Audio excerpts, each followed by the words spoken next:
remind you that those are questions that were asked ahead of time. So I'm going to try to make sure I address those. Throughout the session, I'm also going to ask you to have notepads in your folders.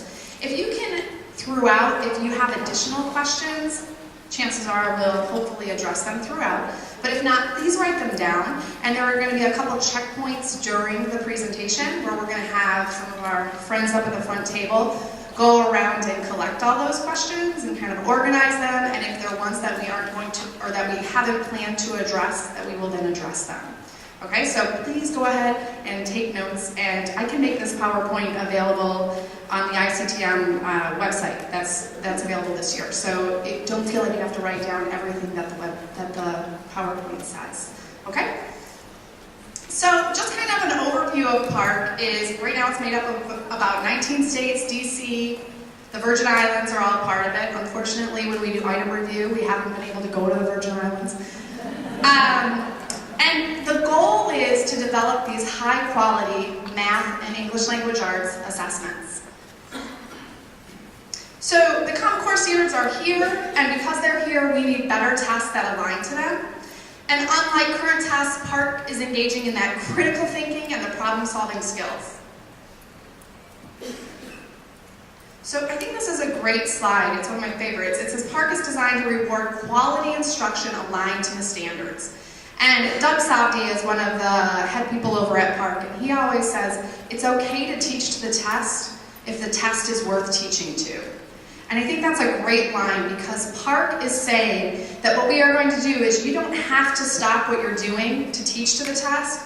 If you are doing quality instructional alignment to the standards, then you will be prepared for the assessments. You don't have to stop and do it. So the assessment priorities are to determine whether students are college and career ready. You're going to hear that throughout all of PARCC's presentation information. It's to compare performances across states and internationally. In the past, we know with No Child Left Behind that everyone was required to assess students, but we could all use our own tests. So we know that Kentucky's achievement and Illinois' achievement and what they said was proficient wasn't necessarily the same across the board. Whereas now we have Smarter Balance and we have PARCC, and that's going to account for the majority of the states, so we'll really be able to compare across states. They want to assess the full range of the standards. They want to assess the full range of student performance. This was one of the questions that somebody asked, is will it be able to assess those very low students? And PARCC has said this is one of their top priorities, to be able to assess the very lowest achieving students and the highest achieving students, and to be able to see that right along that entire continuum. It's going to provide data during the academic year. So before the end of the school year, we should be getting that data back. This was also a question that was asked. So when we say, when is this going to happen? The data is supposed to come to us before the end of the school year. And again, to provide data for accountability, and to give us innovative approaches. And we're going to look a little bit more at what innovative approaches means throughout the session. So the core commitments, it says that we want focus. We hear that again and again when we talk about the Common Core standards. We hear that focus, coherence, and rigor. And you'll notice PARCC is having major conversations with the authors of the Common Core, and making sure the language that they use is the same as the language that the authors are using. The original intent of the Common Core standards are being addressed by PARCC. And focus is one of them. It says we're really going to focus strongly where the standards focus. That we are having problems worth doing. And what that means is that when we look at a problem, we think, is this something that I would want to see a student do in a quality classroom instruction, during quality classroom instruction? And hopefully our answers are yes. That the better standards demand better questions, and that again, we have this fidelity to the standards, that all of the questions, I can see some people out here that I know have been involved in item review, and the very first question we ask is, does this align? If it doesn't align, it gets rejected. And it has to fulfill that, what the publisher's criteria refers to as the letter and spirit of the standard, which I think is a great statement, is does it really address that full depth and breadth of the standards? So the PARCC states started, and I think that's important, I should mention that as well. PARCC is a consortium of states. It is not someone that is coming down to Illinois and saying this is what you should do. Illinois is very involved in the creation of these assessments. So we have somebody, I'm on the math operational working group, we have people that are on the ELA operational working group, and then there's all these other operational working groups that I never knew existed before I started working on an assessment. So there's technical working groups, and there's administration manual working groups, and there's lots of them. But we have people that are involved in all of these. We have people that are involved in item review. We have Kathy, are you in the core leadership group? We have people that are in the core leadership group. We have people that are in state educator review. And so there are many people from Illinois. This is a consortium of states that are working together to create quality assessment. So they started by developing the model content frameworks. And the interesting thing about that is the statement that says PARCC is communicating in the same voice to teachers as it is to assessment developers. And they actually have found that PARCC is releasing things that were originally only intended for assessment developers, that they are now saying, you know what, this is something that would be useful for teachers. So they have gone ahead and said, okay, let's release it because teachers would find this useful. Teachers will be able to use this to create quality instruction. And again, here's those focus, coherence, and rigor. PARCC is focused on focusing where the standards. Coherence, we see this in the evidence statements. We see examples where they have integrated evidence statements where connections are being made either between the practice standards and content standards or between multiple content standards. We have rigor. We see that balance of conceptual understanding, procedural skill and fluency, and application. In the past, there's been kind of this emphasis on procedural skill and fluency, and we really see this balance when we look at the PARCC assessment. So a couple other questions came into this college and career readiness. So it says students who achieve a college and career ready determination on the high school assessment will be able to enter directly into a credit-bearing college course. So this doesn't mean that it's going to determine whether or not students are ready for college. It means it's ready for that course. So a student that enters college that has earned a 4 or 5, that has earned a college and career ready determination, they have said will have a 75% likelihood of earning a C or better in either college algebra, basic statistics, and then in ELA, basic English composition. In the past, we've had, I think we've all seen those statistics about the number of kids that go in and have to take remedial courses, have to repeat courses that are really high school courses. And that's what this college and career readiness determination is supposed to tell us. The higher ed has been involved in this entire process.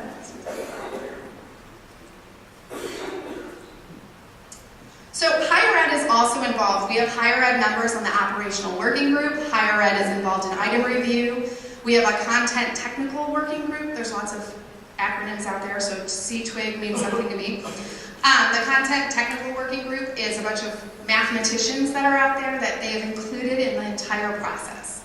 So nearly 200 institutes, over 850 campuses are committed to work with PARCC to develop these K-12 assessments and to be able to use them to determine college and career readiness. And what this means is this is for placement. I believe I have that on the next slide. That's about studies. That this is about placement. It is not intended to be an entrance exam. It is intended for placement, and I think that's something different that people haven't realized. So it is for placement into those courses. And what colleges in Illinois have agreed to is they have said, and I have a list of colleges and all the letters that they wrote in the grants, saying that they are willing to continue these conversations, that they are planning on accepting this college and career ready determination as placement, but that they are working, that it needs to continue to develop, that we need to kind of finalize that. And part of how they're going to finalize that is to do some studies. So people have said, how are they determining this? Well, the assessments are going to take place. They're going to be standard setting at the end of the first year. But some of the studies that are being used to determine college and career readiness is a validity study, where we're comparing the performance on PARCC with some of those other assessments that are already out there, those assessments that shall not be named. We're going to do predictive to see if the success of students on PARCC really shows if they are 75% likely to perform a C or better in those freshman first-year courses. And why it says 75% chance of a C or better is because we see that many colleges do not accept a D as a passing score. So that's why it's C or better. And the reason they say 75% is because they say we can't really determine, not all students are ready for college. Not that they're not ready for the mathematics or the ELA, but they're not ready for college. So they're saying we can't account for every student and what they're going to do once they go to college and live in a dorm where mommy and daddy aren't there. So we've said 75%, 75% or better. We're going to do rate judgment studies, where we rate the importance of the Common Core standards and the test items in comparison with the first year course content. So we've already talked to higher ed and asked them, what are the things that you really need students to be able to do when they get to you? And the interesting thing is a lot of it goes back to middle school. That again and again, we hear higher ed say ratios and proportional reasoning is something that a student needs to be career ready, to leave school right away and to go into a career, and also something they need to be college ready. So those are something that you see focused all the way throughout Algebra 2 and Math 3. There are questions that address ratio and proportional reasoning, even though those standards end in 7th grade. So they are considered securely held content. And alignment studies to examine the relationship between that first core content and the PARCC assessments.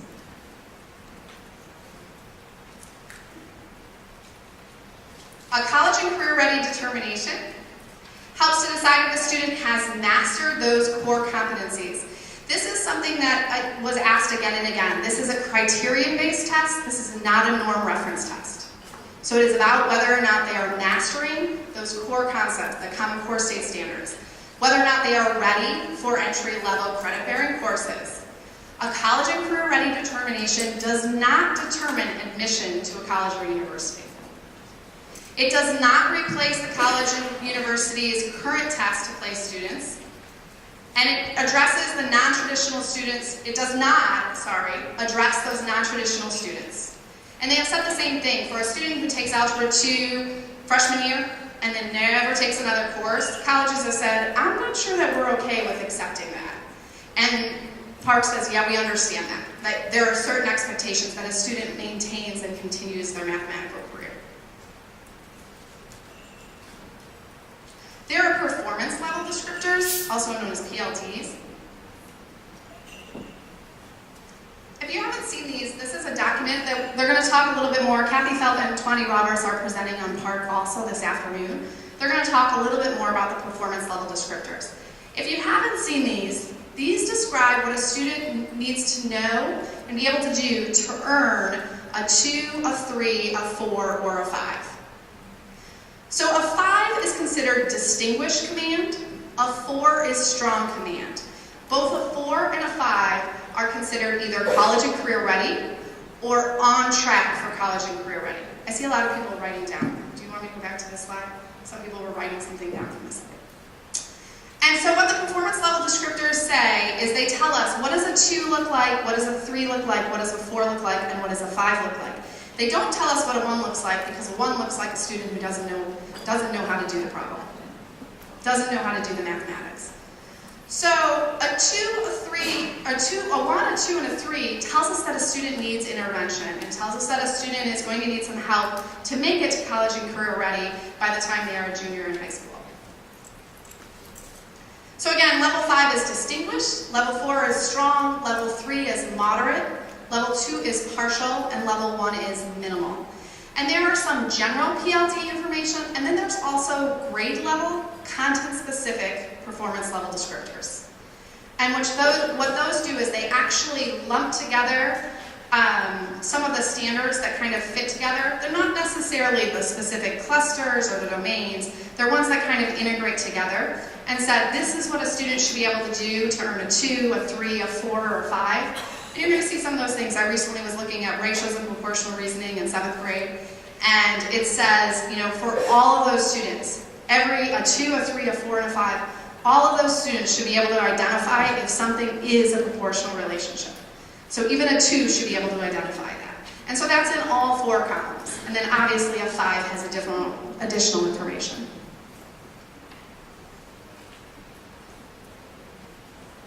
So the 4 assessments, I think most of us have seen this, and there were several questions about this, is that at the beginning of the year, there's going to be a diagnostic assessment. Middle of the year, about 50% of the way through the year, there's a mid-year assessment. The performance-based assessment, the PBA, is going to be about 75% of the way through the year. And the end-of-year assessment is going to be at about 90% of the way through the year. Now, Illinois, and truthfully most states right now, have signed on for only the last two. So the performance-based assessment and the end-of-year assessment together are going to make a summative score. So together, those two assessments are going to tell us if a student is on track for college and career ready, or if a student does meet the college and career ready determination. The two previous ones, as of right now, what we're hearing is that districts will be able to purchase them on their own. We do not have a price for those at this time. The RFP is going out for people to create those. The focus so far has been on the summative assessment. So the creation of the summative assessment has taken priority. So the diagnostic assessment and the mid-year assessment are both intended to be graded from either the computer will grade it automatically, or the teacher would be provided a rubric from PARCC, and the teacher would be able to grade it themselves.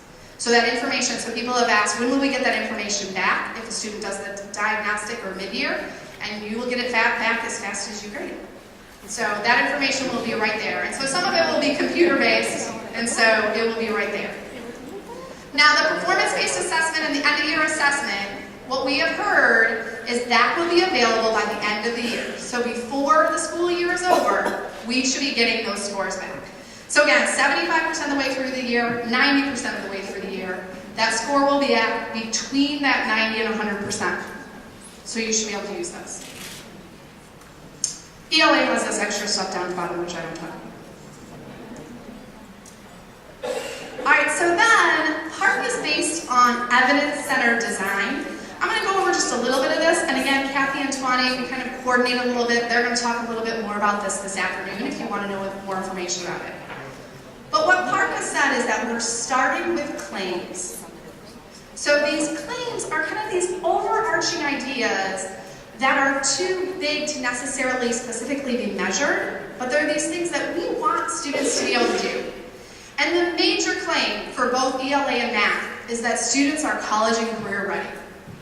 How many times? You guys should have counted how many times I say that in one presentation. That students are college and career ready. Then we go to evidence, which is going to say, how can we tell? What evidence do we have that will elicit that will tell us that a student is meeting those claims? And then from there we go down to the task, to the actual items that we're reviewing, that some of the people in this room are reviewing.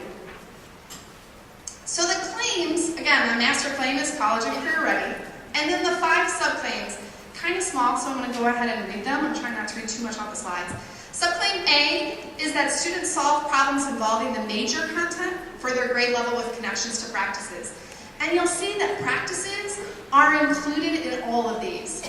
So those are not something to be ignored. That is, when we adopted the Common Core State Standards, we adopted the mathematical standards for practice, as well as mathematical standards for content. Subclaim B is that additional and supporting content, still with connections to practices. Subclaim C is that they have identified two specific practice standards. It switched? Well, that one must be on timer. It didn't want me to talk that long. 2 specific practice standards that they have said are so vitally important that we need to call them out. Kind of 3. Subclaim C is that students can express mathematical reasoning by constructing those arguments and those critiques. And so in subclaim C, we're going to see obviously a focus on practice standard 3, construct viable arguments and critique the reasoning of others. And we're also going to see a focus on practice standard 6, attend to precision. That means we're going to want students to use mathematics correctly. Tell me again if it flips. We want students to be able to use the language of mathematics, whether that be mathematically showing work, or whether that be using the vocabulary that we're talking about. One example that's specifically called out in the evidence statement is that students don't use nonsense statements. That nonsense statements such as 3 plus 4 equals 7 plus 5 equals 12. That's a no-no. Like, that's something we need to make sure it's not true. Yeah, Don's applauding that. We need to make sure, and this is from 3rd grade, and the reason I say from 3rd grade is because right now that's the first summative assessment that we have for students. From 3rd grade, students should not be using it. It's not mathematically correct. And so we see that in the evidence statements. Subclaim D is they're saying we need an emphasis on practice standard 4, that model with mathematics. And subclaim D is specifically saying students will solve real-world problems engaging in those modeling practices. Subclaim 5, subclaim E, I guess you can say this one doesn't include practices, is fluency. And this one specifically is for grades 3 through 6, that PARCC has said these are fluency expectations. And then if you've looked at the model content framework, in the upper grades it says fluency recommendations. Those are things that are going to be very useful, but they're not going to have a separate subclaim for them. They're not going to be separated out quite that way. So these are going to be, some of those just basic facts. I mean, if you haven't seen them, I have one later on. It's literally just 2,347 plus 4,612. And we're asking students to be able to do that. And these are fluency expectations. So these are the claims. And as you can see, those claims don't necessarily give us enough information to actually say, well, what does that look like? So we need to be more specific about that. So then we go to the evidence. And the evidence is going to support that claim. So what PARCC has released is evidence statements. And again, this is something, like I said, Kathy's going to talk about more this afternoon. And she's going to show specific evidence statements so that you can see what we're talking about. But the evidence statements, some of them are very specific to the Common Core standards. They are just the standard itself.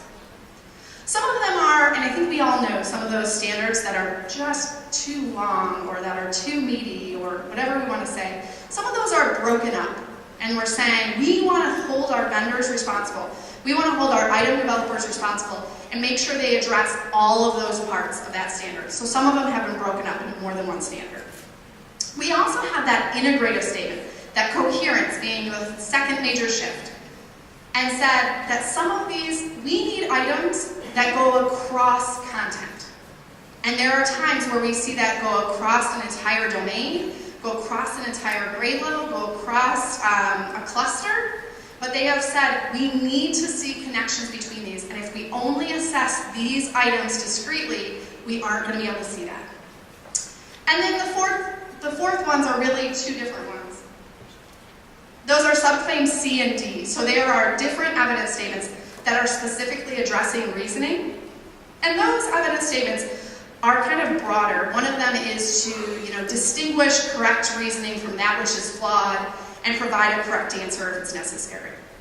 And so students are required to do that. And then they'll give specific content scope that's required on that. Subclaim D, that's that modeling. And again, there are evidence statements that are just addressing that. And most of them will give a content scope. Some of them, the content scope is everything in grade 3. But most of them, the content scope, like in middle school, there are several, where the content scope is ratios and proportional reasoning. And they said a student needs to reason with them, a student needs to model with them. And then from there we go to tasks. So the tasks are designed to elicit that evidence that we've spoken of. So the task, the overview of the tasks, and lots of people ask questions about the tasks. There are 3 types of tasks. Task 1, type 1, type 2, and type 3. And how we are going to define these slides come right from PARCC, and I've complained about how much typing they put on, so I apologize. But I'll go into that. Type 1 is going to be entirely computer scored. Type 1 items are going to be machine scored, but they're not necessarily just multiple choice. Here's where we're going to see multiple choice, we're going to see multiple select, we're going to see fill in the blank, which changes quite a bit for a student. Now they can get approximately the right answer and guess from the ones that are there. So we're going to get fill in the blank, but we're also going to have some more innovative things. We're going to have drag and drop.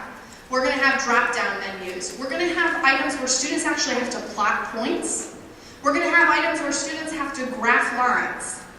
There are going to be items where a student has to pick which function type, put it on the graph, and and then move, the vertex if it's a parabola to make it look like that. There's going to be equation editor, where a student has to actually write in an equation. All of those are computer scored. So all of those are considered type 1 questions. Type 1 questions address subclaims A, B, and E. So A is, again, that major content with connections to practices. B is that supporting and additional content with connections to practices. And E is fluency. Now, A and B, just to remind you that major, supporting, and additional, how they define that is spelled out for you in the model content framework. They pretty much align to, in the introduction to each grade level, those critical areas, but they're spelled out more clearly by cluster in the model content framework. So if you're wondering how I know which is major information, which is supporting information, and which is additional information, I can find it in the model content framework. Type 1 are going to be on the end of year and the performance-based assessment. Type 2 is specifically addressing subclaim C. Type 2 is specific to reasoning. So it will address, like I said before, mathematical practices 3 and 6. This can be a combination of machine scored and hand scored. Someone asked the question about hand scored items. And at this time, PARCC has been doing validity studies on artificial intelligence. And at this time, they're saying for mathematics, we're not in the place yet where we trust artificial intelligence based on the validity studies that they've done so far. So at this time, these are going to be hand-scored items. They continue to work on that technology to see if we can find a way to do it with computer scoring. So that means that these are going to be open-ended questions. So a student may actually have to write an explanation. They could actually have to explain the steps in a proof. There are times where reasoning, I think as we all know, is a matter of showing your work. So a lot of these items actually say show your work or explain your reasoning. Because we know that a student who is showing the steps to solving the equation is explaining their reasoning. And that's okay. There are going to be items where there's not an or, so keep that in mind. If your student only does that, we do want to encourage them to be able to explain in words, but that there are definitely going to be times where we understand that's the best way to explain your reasoning, is to just show your steps. Subclaim 3, I don't know why they do this. Type 3 is only subclaim D, so it's only modeling. And this is very similar to type 2. These are going to be a mix of hand-scored and machine-scored. These are going to be open-ended modeling questions. There will be all real-world or scenarios here. Students will have open-ended components where they might have to write. Students frequently have to make assumptions in type 3. So they have to look at something and make assumptions in that modeling. All right, we're going to look at a couple of the new sample items. So the sample items, the task prototypes were put out about a year ago, maybe a little bit more than a year ago. And those were prototypes. Those were before all of the blueprints were done, all the item specifications were done to say specifically what an item should look like. So they went through a little different process to create those. But now we have actual sample items. The sample items have gone through the same review process as the items that are actually going to be on the assessment. They've actually gone through the operational working group. They've been reviewed by the content technical working group. And so there are many people who have looked at these items.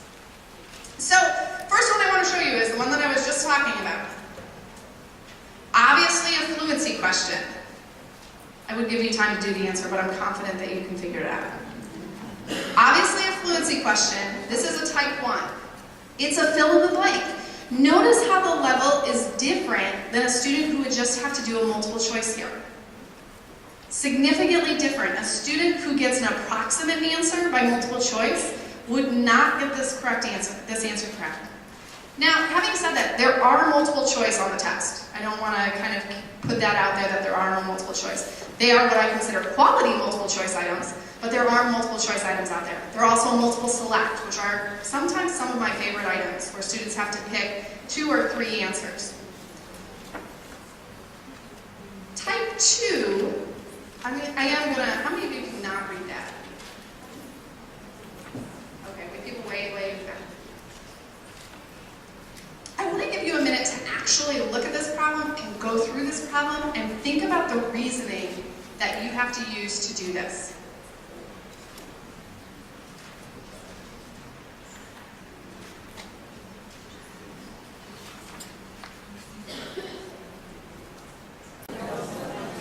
It is Algebra 1. It doesn't depend on the book because this brings up a good point that was also asked, is the model content framework has told us when PARCC will be assessing which topics. So if you haven't had a chance to look at that, model content framework very, very clearly spells out. PARCC has said they don't want to influence curriculum, but we're assessing it each year. So they have to pick when things are going to be assessed. Quadratics are assessed freshman year. Well, I'm sorry, in Algebra 1. Integrated, anybody know when it is in integrated? Math 2. Yeah, it is in Math 2. Quadratics are not until Math 2 in integrated. All right, how many of you got the answer correct? How do you know? Prove it. What do you guys, tell me what you think about this problem. I'm going to have you go ahead, and you're all teachers, so you can yell out. What do you think about this problem? What do you notice in this problem?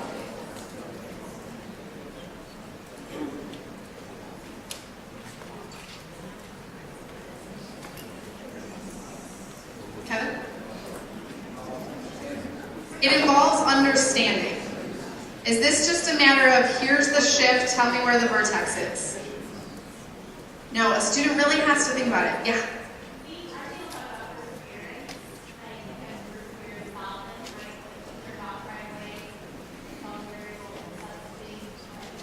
She said it involves perseverance. She says some students might be turned off by it initially because of all the variables and the different things, but we definitely have to persevere through this problem.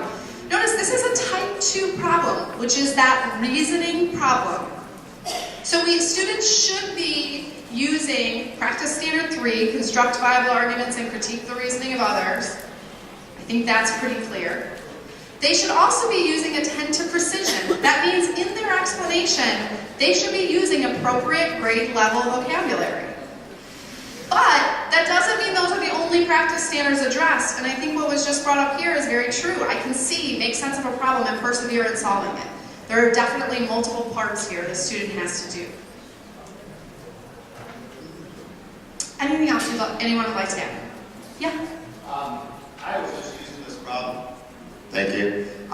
With my pre-service teachers at Western Illinois, I was asking them, what do you think? And they were pretty astonished by how different it is from the questions they were used to seeing as students to the questions that they see in the classroom now as practicing teachers or student teachers. Just how different it is. And going on the perseverance level, how long it would take students to complete it. They're used to 60 questions in 60 minutes, sort of testing. This is very different. It's going to take them a while. Even if they know what they're doing, it's going to take them a while. In fact, if they do answer it in 1 minute, they probably don't know what they're doing, right? So it just looks very, very different.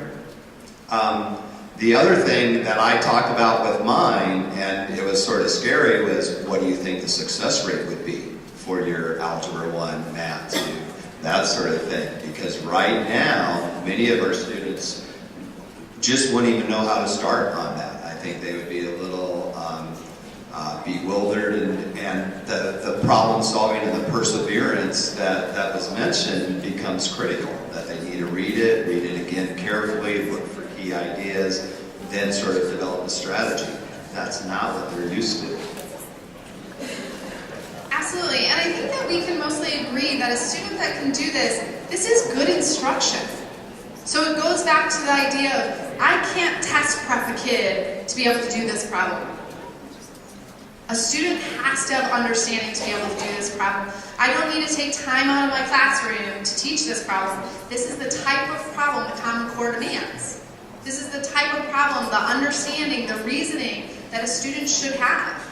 This is available, these sample items that I'm showing you are available on the PARCC website, parcconline.org.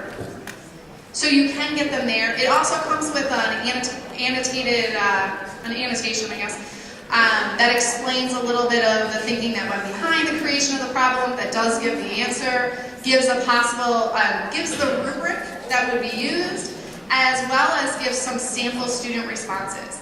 One thing I want to say about that, the sample student responses are one possible way to go about the problem. The rubric spells out a student needs to be able to tell me that, if I remember right, 1 is true and explain why. That's 1 point. Number 2 are 2 and 3 false, if I remember right. I didn't really look at it today. 2 is false, and they have to be able to explain why. And 3 is false, and they have to be able to explain why. And that's worth 3 points, 1 point for each of those conjectures. And it says they have to be able to explain those. The sample shows for part 3, it shows completing the square. And I've had people in different sessions that I worked with being like, I did not do it that way. Would I still get full credit? The sample student response is just one way to do it. So if you are looking at these, don't think I have to teach my students this specific method. A student should know completing the square. It's part of the Common Core State Standards, but they wouldn't necessarily have to use it on this problem. There are definitely other ways to go about explaining this. Okay. Then the third type of problem is a modeling problem. I'm going to give you a moment to read through this. I think it's about the same size as the other one.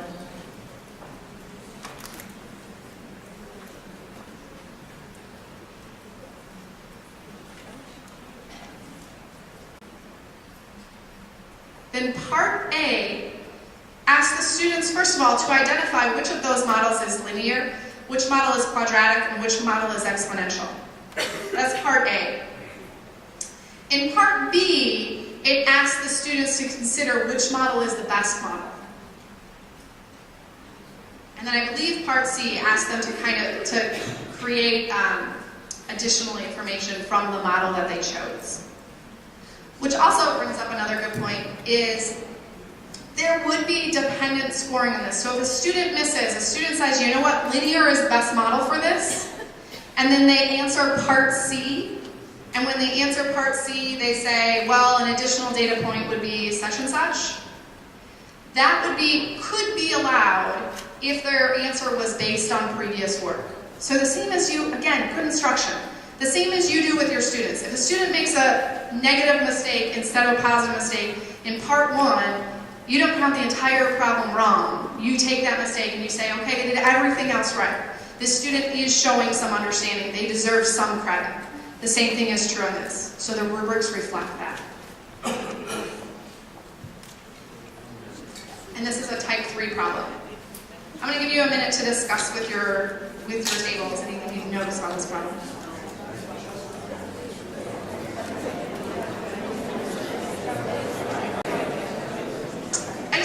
Through the rest of this problem.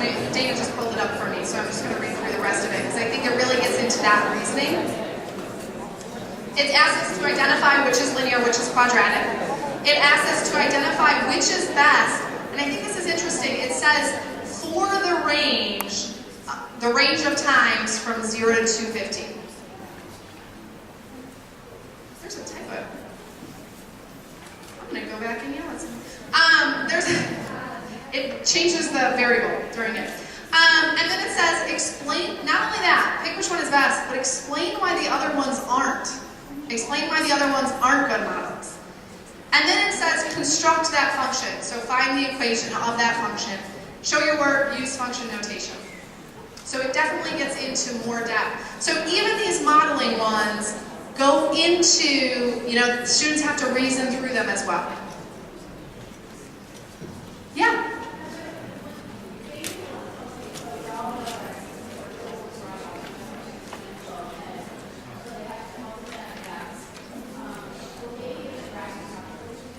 Yeah, all type 2 and type 3 problems are on the calculator portion of the test. TI-84 like, and I have the calculator specifications up there in a little while. We're going to talk a little bit more about those. But yes, students would have a calculator, a graphing calculator available to do this problem. All right. So this is type 3.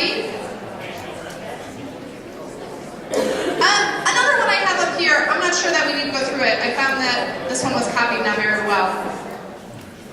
Is talking about observational studies. Really common type of question is, again, that statistics I think is one of the big changes we're seeing in Algebra 2. And some of the Algebra 2 statistics are now in Algebra 1.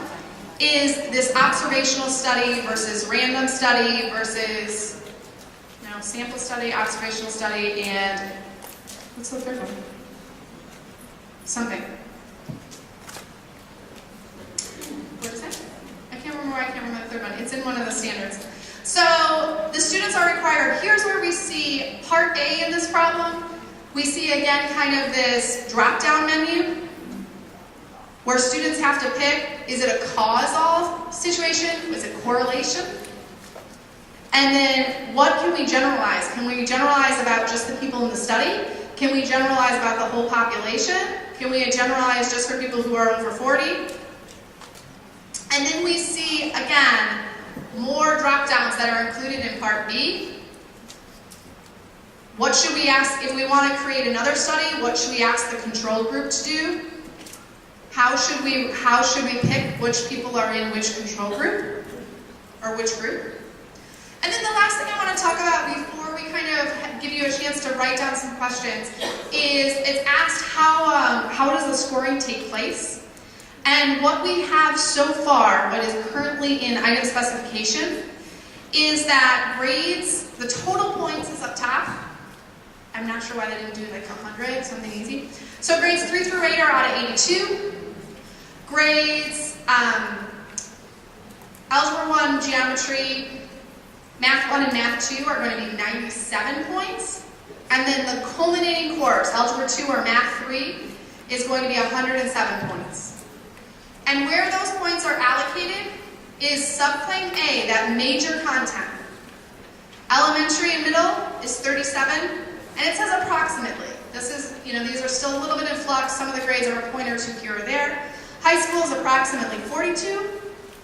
Subclaim B, 3 through 8 is approximately 14. This is the additional supporting. You can see there's less emphasis.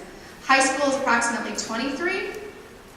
Subclaim C, reasoning. Look at how important this is. So 14 points. 14 points for 3 through 8.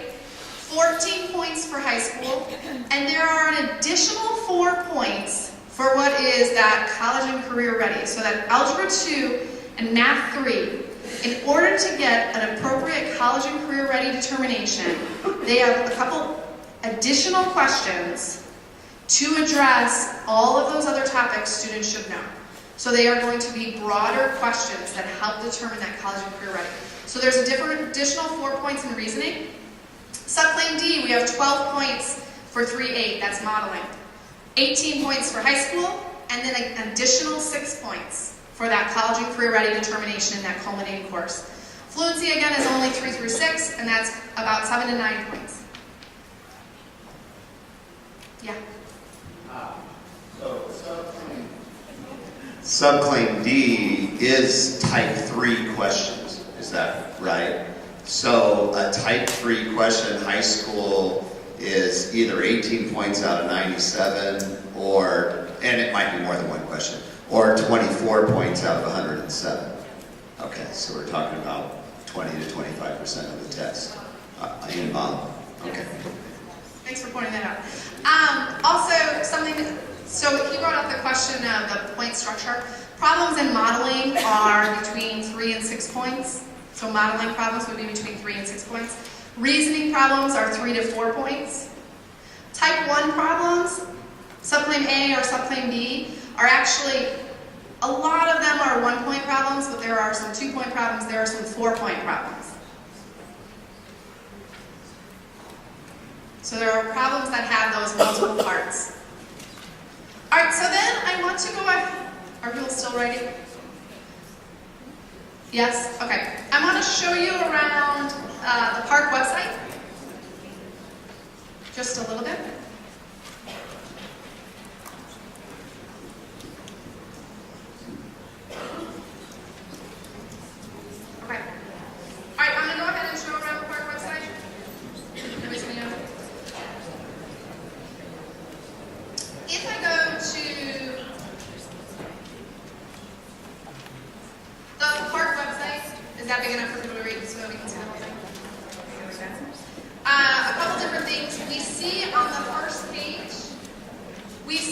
information about field testing. We're going to talk a little bit more about that after the break. We see item and task prototypes, technology guidance. So those are some places we can find things. In the classroom is some useful tools that are going to continue to be added. And those are over here. We see the model content framework that you've heard me refer to several times. That one of the things it does is it shows that additional supporting and major content.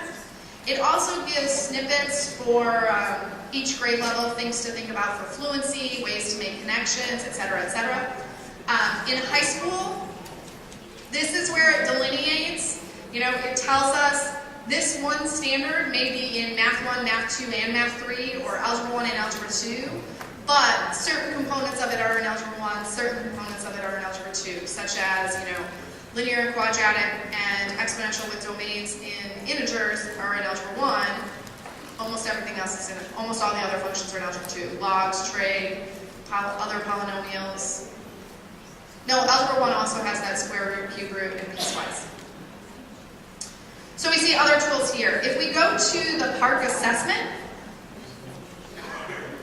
this is where we can see some of that assessment design. Assessment design is where we're going to find the blueprints, the evidence statements that Willie talked about this afternoon.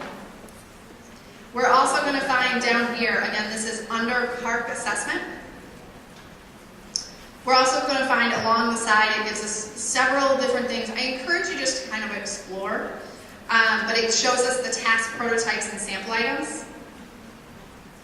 And it's kind of hard to see on here. We can click on math, or actually on the left side over here, all of them are right there, so we can see that. If I go to any grade level, if I go to grade 3, it gives me a little explanation about type 1, type 2, type 3, and then it shows me some of these items, some of the prototype items, as well as some of the sample items. Again, the prototypes were written with an expectation of what we planned on the assessment being. The sample items are written with fidelity, with the same rules that the actual items are written. The prototypes were written ahead of time. And we can distinguish those. I'm not sure if you can tell on the screen, but the prototypes, the original items, are in faded, and the new sample items say new, but they also are bolded. And we are currently working on another set of sample items that are in the process. We're in the process of reviewing them, that are supposed to be out early November. And also this fall, there will be these items as of right now are in PDFs. This fall, these will come out as technology enhanced items. So some of these that you see as drop down, right now it just shows you the drop down. There will be a component where you can actually click on it and manipulate those. The geometry construction one actually has a video that will be attached, and students would be able to watch that video as many times as they wanted. So all of these items, and like I said, if we click on Michelle's conjecture, we can see as a type 2 item, it gives us information about what specific standards, the practice standards, information, a scoring rubric, and a sample student response. So all of that is there. So again, the sample items are under assessment at the top, and then on the left side it says sample task prototypes and sample items.